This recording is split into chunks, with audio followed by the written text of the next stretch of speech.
Very few franchises have accomplished what the Zelda series has accomplished in its 30 years of history. The games have brought imaginative worlds, great characters, and harrowing dungeons. The franchise is so large and interesting that I find it really unfortunate that Breath of the Wild is a turning point in the series, where critics ask us to forget about the fun times that were had in the previous games. One such game that I felt has gotten a bad reputation from the start is Wind Waker. Far too often the game is criticized for some random aspect of design. The sailing is boring, the game is short, or the Triforce quest. That last one being seen as one of the largest issues in any Zelda game. With that said, I would like to provide a defense for the Wind Waker and discuss why certain aspects of the game are better than some have stated. However, I'm not going to give the game an easy pass. I like it, but I will take a hard look at the game, and sometimes when you take a hard look at something, it's easy to notice its cracks. So join me on this journey of discovery through the Wind Waker.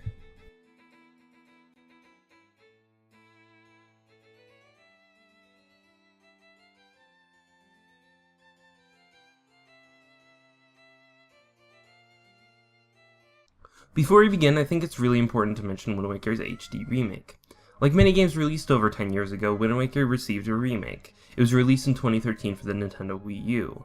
I feel that this remake needs to be discussed as I take issue with some of the design philosophy behind it and feel that as a representation of the original, it fails.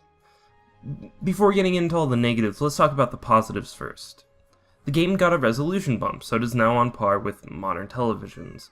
The game also received a boost to widescreen, which allows the world to feel even more full than it was previously. A lot of animations for items have been shortened to give the game a much quicker pace. Changing directions while swinging has been streamlined to the point where it is very difficult to go back to the original.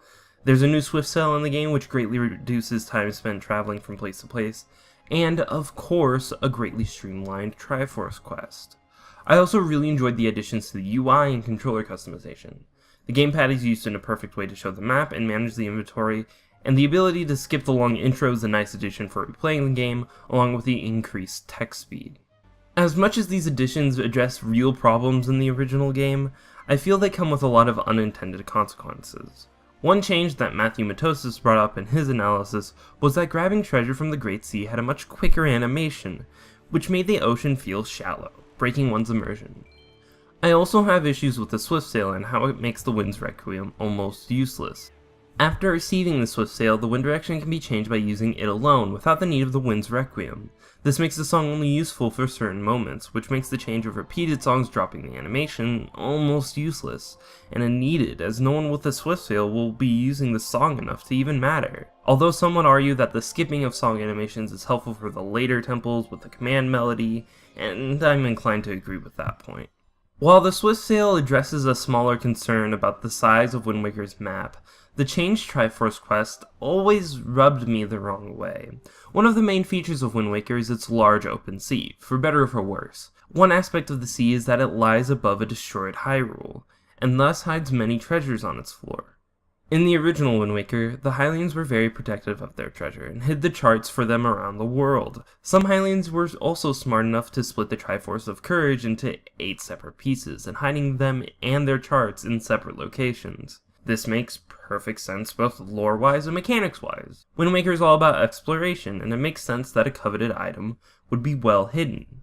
An extra barrier is set up for Link as he doesn't understand the old language, yet the quest itself received a lot of criticism for breaking the pace of the game and being a general pain to do, as one needs to attain a larger wallet to translate the charts and do many quests just to attain the charts. Those points are great, but maybe looking into the Triforce quest will help in understanding why it did those things.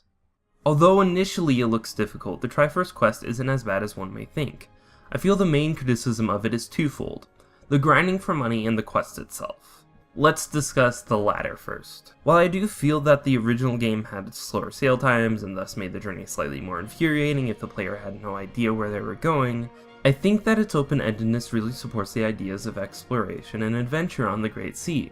There's a lot to see in this world, and the game wants to make sure the player experiences some of that. Now let's talk about Tingle and his money.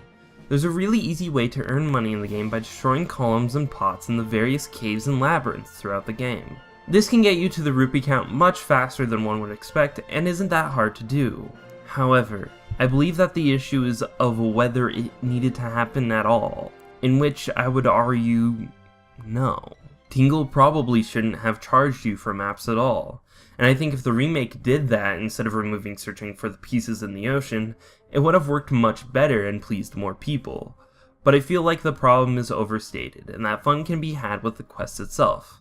The HD port decided that since people thought it was a problem, to change a lot in the quest.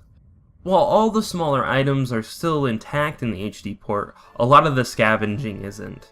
The charts have been reduced in number, so getting all the pieces of the Triforce is a much quicker and streamlined affair. For a lot of people who hated the Triforce quest, this wasn't enough, and for people wishing that the original was preserved, it was too much. This is to say nothing of the horrible aesthetic changes to the game. Large amounts of bloom lighting has been added, giving the Great Sea an almost blinding effect while riding through it, rather than a calming one. The new lighting engine also destroys the way the original looked and causes an ugly effect to happen near heavy light sources like torches and lanterns. The higher resolution and lighting effect combined makes it really easy to see the polygons on every character. Link's hat is so pointy at the part where his head ends that it could be its own weapon. Nintendo neglecting to smooth out the models but update all other visual aspects of the game is odd and makes the game look uglier than it really was on the original hardware. Wind Waker HD has gameplay changes that add some flow into the game at the risk of preserving it poorly, and its aesthetic changes remove a lot of charm from the game. As such, for every other part of this analysis, I will mainly use footage from the GameCube original, despite its lower resolution and 4:3 aspect ratio. I will mention the HD port from time to time, but I'm trying to build a case for Wind Waker, not its HD port. Nintendo forever altered the game in a way that is irreversible. This all leads to further debate as to which version is truly the definitive Wind Waker, when the answer seems to be there is none. I think Matthew Matosa said it best. I can only hope history has enough room for 2 Wind Wakers. Though after a few years I can definitely say history didn't.